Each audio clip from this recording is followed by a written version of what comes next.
അമ്മായിമ്മോടുള്ള ദേഷ്യം തീർക്കാൻ വേണ്ടി ഭർത്താവിൻ്റെ മക്കട്ടേക്ക് കയറുന്നൊരു ഭാര്യ.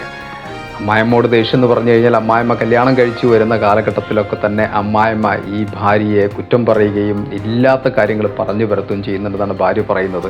അതിൻ്റെ ദേഷ്യം മുഴുവൻ തീർക്കുന്ന പാവം ഭർത്താവിനോടൊന്നുള്ളത്. ഭർത്താവിൻ്റെ മക്കട്ടേക്ക് കയറുക എന്നൊക്കെ വേണമെങ്കിൽ നമുക്ക് പറയാമെന്നുള്ളത്.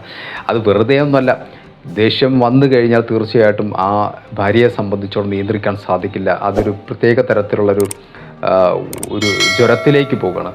ദേഷ്യം വന്നു കഴിഞ്ഞാൽ ഭാര്യയെ തന്നെ നിയന്ത്രിക്കാൻ സാധിക്കുന്നില്ല. ചിലപ്പോഴൊക്കെ വണ്ടിയിലാണെന്നുണ്ടെങ്കിൽ ആ വണ്ടിയിൽ നിന്നും ചാടാൻ ശ്രമിക്കുക, ഭർത്താവിനെ തല്ലുക, അതുപോലെ തന്നെ ആ ദേഷ്യം തീരുന്നത് വരേക്ക് ഒച്ച വയ്ക്കുക. മാത്രമല്ല വളരെ വയലൻ്റായി പെരുമാറി അവസാനം തളർന്നു വീഴുന്ന അവസ്ഥ പോലുണ്ടെന്നുള്ളതാണ്. കാരണം ഇതാണ്, ചിന്തയാണ് പ്രധാനമായിട്ടും വരുന്നത്. ചിന്ത വരുമ്പോൾ പ്രത്യേകിച്ച് അമ്മായിമ്മ പണ്ട് പറഞ്ഞ കാര്യങ്ങൾ, ഈ ഭാര്യയെക്കുറിച്ച് പരത്തിയ കാര്യങ്ങൾ അവരുടെ മനസ്സിൽ നിന്ന് പോകുന്നില്ല, ചിന്ത ഓർമ്മയായിട്ട് വരികയാണ്. അപ്പോൾ ഇവിടെ ദേഷ്യത്തിൻ്റെ ഒരു പ്രധാനപ്പെട്ട ഈ സ്ത്രീയെ സംബന്ധിച്ചിടത്തോളം ഒരു കാരണം എന്ന് പറഞ്ഞു കഴിഞ്ഞാൽ ഓർമ്മയാണ്. ഓർമ്മയെ വീണ്ടും വീണ്ടും ഇങ്ങനെ അയവിറക്കും തോറും അവരുടെ ദേഷ്യം കൂടി വരിക എന്ന് പറഞ്ഞാൽ ചിന്തയാണ് പലപ്പോഴും ദേഷ്യത്തിൻ്റെ ഒരു പ്രധാനപ്പെട്ട കാരണം. ചിന്ത എന്ന് പറയുന്നതും ദേഷ്യം എന്ന് പറയുന്നത് വികാരമാണല്ലോ. ആ വികാരത്തെ കൺട്രോൾ ചെയ്യാൻ സാധിക്കില്ല എന്നുള്ളതാണ്. അത് വികാരത്തെ കൺട്രോൾ ചെയ്യാൻ ഒരൊറ്റ മാർഗ്ഗമുള്ള ചിന്തയെ റീസ്ട്രക്ചർ ചെയ്യുക.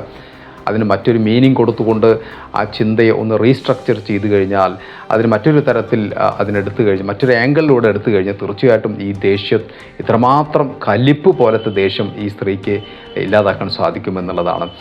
ഫ്രണ്ട്സ്, അപ്പോൾ ദേഷ്യത്തിൻ്റെ ഒരു പ്രധാനപ്പെട്ട കാരണം ചിന്തയാണ്.